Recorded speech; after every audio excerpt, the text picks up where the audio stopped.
The weekend is always a great time to take in a movie. Why not this weekend? What's going to be cool? Yeah, the Toledo Free Press can help. James A. Molnar is the film critic there. And what are you reviewing for us this weekend? I'm reviewing the Lego Movie. I think when we all first saw this teaser trailer, we thought, okay, a movie about Legos with Legos. We've never seen something like this. It's quite on this big scale, and honestly, I was very skeptical. Do they talk?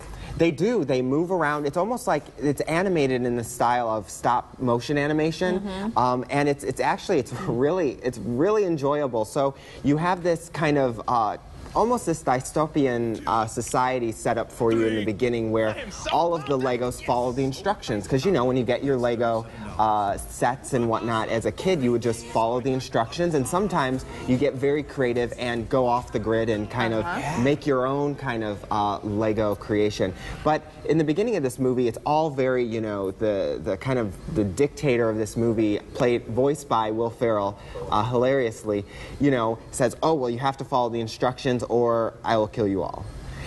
With crazy glue, by gluing you all together. Because I never followed the instructions when I was a kid. I loved Legos. Now, a type of movie like this, so is it sort of playing off that like sort of nostalgic type of thought where we all grew up with these, we got to go, does this deliver on that? Oh, absolutely. And I mean, you get some really cool cross-play with, you know, Batman shows up in this movie, Star Wars, Superman, Wonder Woman. So, and Morgan Freeman kind of plays almost the godlike prophet character. As he always does. As he always does. Abe Lincoln shows up in this movie. So it's really creative and enjoyable, and it's also nostalgic because you're like, this is what, you know, I imagined in my mind when I was creating Lego creations back in the day. So that's what I love doing. It was great. What about this audience, though? It doesn't look to me like it's for the young kids, like 3 to 5, maybe something more young. It is. It's rated PG.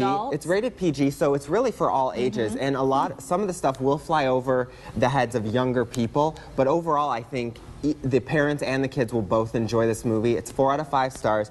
It's not too long, you know. It's just a little over an hour and a half, an hour and 40 minutes.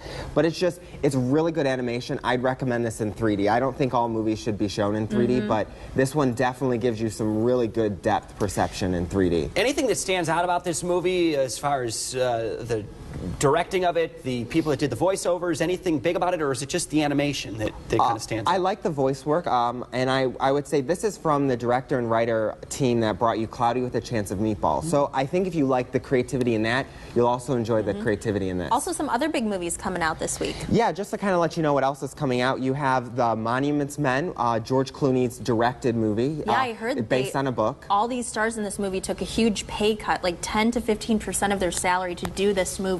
Yes, because they wanted to do it in our budget. They were like the Miami Heat. Yeah. There you go. And Let's also take a pay cut to get together, do big things. And also Vampire Academy, about vampires going to school. So there you go. But Lego Movie is a one to see. Do the vampires go to school in the -25? I'm not going to get into that one. That is a heated issue out there today. We'll tell you what, a lot of schools closing, as you mentioned. Yeah.